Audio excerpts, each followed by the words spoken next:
Hey, what's going on everyone? In this video I'm going to explain the Warlock level 90 talents in depth. I'm going to talk about what each one does and how it'll benefit each of our three specs. Now normally I'll record the videos and then I'll go back and talk over them, add my own commentary, but this time I'm going to say everything I want to say and then I'm going to go and record a bunch of shit that matches up with what I'm trying to talk about. Alright, so I'm going to jump right into it. I'm going to start off talking about Manoroth's Fury. Manoroth's Fury will increase the area of our AoE spells by 500%. For Affliction, this means the area of Seed of Corruption is going to be increased. I don't know about you guys, but I'm not really using Seed of Corruption in PvP, so it pretty much makes it useless. For Demonology, there's a number of spells that will increase the area of. One is Hellfire, another is Immolation R, which is just like Hellfire, only it's just for when you're in demon form and you don't need to channel it. And Hand of Golden, I think there may be a few others. It's a pretty good damage increase if you're in an area where you're hitting multiple targets, like in the Battleground. Maybe Arena, but mostly in Battlegrounds. It would be useful in Arena for getting stealth classes out of stealth. Those are probably the two main uses. I can see people taking this talent for Demonology, especially as more spells come to light that they'll be using. For Destruction, it's really going to benefit Rain of Fire. Rain of Fire is no longer channeled. Just like before, it can stun those that stand underneath of it. I think you need to get hit by it twice in order to get a quick stun. It also generates Burning Embers on immolated targets if they're underneath of Rain of Fire. It's almost going to be like what Consecration is for Paladins or Desecration is for DKs. You're going to want to cast it, and then you're going to fight players underneath of it while fireballs are raining from the sky. It's no longer going to be like a situational cast, or a once-in-a-while type thing that you use. I imagine you'll want to have it up like a dot with near 100% uptime, and increasing its radius is going to be very helpful. It's going to give you a larger radius for you to fight people underneath. It's going to give you a larger area to try to get rogues out of hiding. I can see a lot of Destruction Warlocks using this, and I feel like Destruction and Demonology are both going to benefit from Manoroth's Fury the most. Affliction, almost not at all. Next, the next talent I'd like to talk about is Archimonde's Vengeance. Archimonde's Vengeance will cause enemies that attack you to take 10% of the damage you take. You can also use it on cooldown, and your enemy will take 50% of the damage that you take for 12 seconds, and that has a 1 minute cooldown. And while it's on that 1 minute cooldown, the passive ability of enemies taking that 10% of the damage you take is no longer in effect until the cooldown is up. Alright, so for Archimonde's Vengeance, I feel like Affliction and Destruction are going to be in the same boat here. You don't want to be taking damage. You don't want to be in damage range. You don't want to be near melee. You're trying to kite melee. There are small benefits. For one, whether you want to or not, you're still going to be taking damage. And when that happens, it's passively going to damage the enemy that is attacking you in return. And that's not a bad thing. But the majority of the time, you don't want to be taking any damage at all. So when you are not taking damage, it makes this talent very useless. You're wasting a very good talent if you're not taking any damage to do damage in return. Now, Demonology, on the other hand, you are a melee caster. You want to be right up in the enemy's face. You want them to come at you while you're in demon form. You're going to burn their face off with Immolation R, and they're going to help kill themselves passively by hitting you. So I feel like Demonology benefits from this talent by far solely due to you wanting to be in players' faces, and because of the playstyle, you are guaranteed to be taking more damage than you would as Affliction or Destruction. Alright, so the last talent, Kil'jaeden's Cunning. This one's my favorite.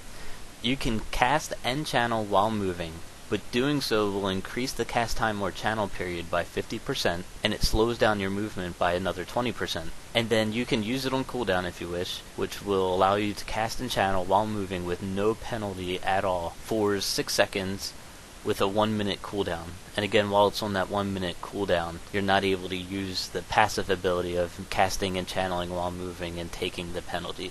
So I want to make sure I explain this very well. Alright.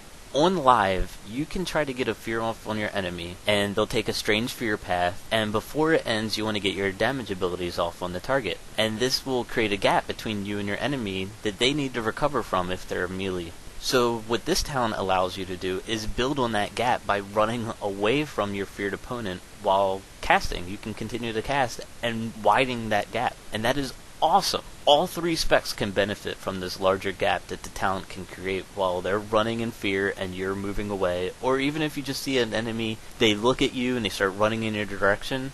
Yeah, the cast time's a little longer, but you can start moving in the other direction. It's going to take them longer to get to you. And I can see how all three specs can definitely benefit from that. Now, the biggest complaint that I hear is that people imagine running around with a 20% slow but being able to cast. And I don't see it that way. And here's my first example. You can come out from behind a pillar, start casting. It could be Immolate, it could be a really long Chaos Bolt cast, could be Unstable Affliction, could be any number of things. And you start casting on them, you go back behind the pillar, just for a second, and then come back out and finish the cast on them, and then go back behind the pillar.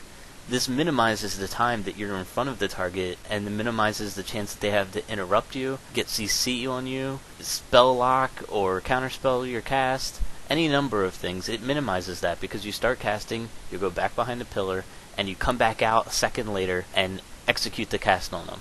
And like I said, that can work for any of the three specs. It could be you could be casting Chaos Bolt, you could be Unstable Affliction, you could be casting an Immolate, any number of things. I can see how it could have benefit all three of the specs. Now, let's talk about why this talent is badass for Affliction, because that's where the talent really shines. As the tooltip says, you can cast and channel while moving. If you stop moving, the penalty is gone and your channel goes back to a normal speed. And channel is the key word. Channel is what it's all about. Drain life, drain soul, and our new channel, Malefic Grasp. In Arena, as it is on live, your channels ignore line of sight if your target ducks behind a pillar. Now, your target needs to move behind the pillar, usually because they want to avoid taking damage or CC, but we've always been stuck once we start a channel in the same spot. And normally that means that we're screaming to be interrupted, counterspell, CC'd, whatever, because we're stationary, we're like a turret. But now with this talent, we can do the same thing.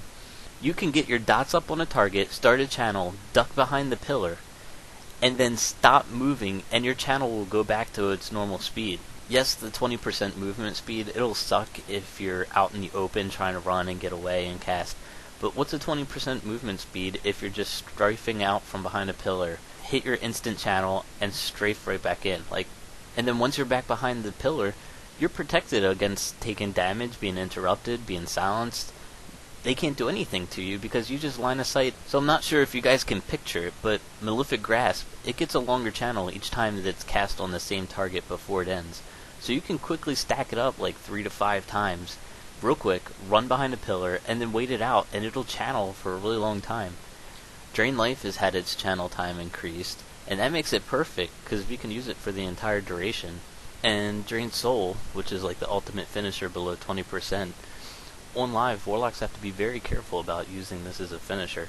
It's almost better to not use it at all, unless you know your enemy's counterspell or spell lock's on cooldown. But again, now you can cast it, run behind a pillar, and stop moving and let the cast return to normal and finish off your opponent. Time out. So I was getting ready to end the video right here when I realized something. For the last 6 years, if I need to fake cast, or even if I just need to change my mind in the middle of casting, I jump or move to stop it. But now with Kil'jaeden's Cunning, that's no longer possible. If I start casting UA, I can jump and move all I want, and UA is going to finish its cast no matter what. The only way that I can see to get around this is to use a stop casting macro, like the one that's on the screen right now. Still, this means if I start casting UA and someone targets me, and I want to run at 100% speed the other way, I need to hit an additional button in order to stop casting before I can run away at full speed. This is going to have implications for PvE as well. If you accidentally start casting UA on a CC'd mob, there is no stopping it unless you're hitting an additional button to stop it. And for raiding as well, if you're raiding and you start casting UA and all of a sudden DBM pops up an alert on your screen that you need to run out of the fire or move to a certain location, you're going to have a 20% snare on you unless you hit that macro to cancel it. So I'm going to have to think about this one for a little bit. I don't really have any good suggestions right now besides a stop casting macro, but this could be a huge pain in the ass, and I don't really have any suggestions on how to fix it.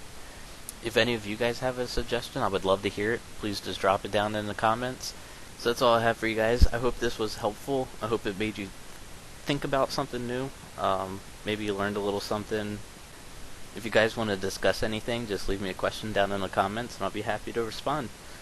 Please remember to like and favorite this video. That really helps me out. And thanks for watching, guys. Take care.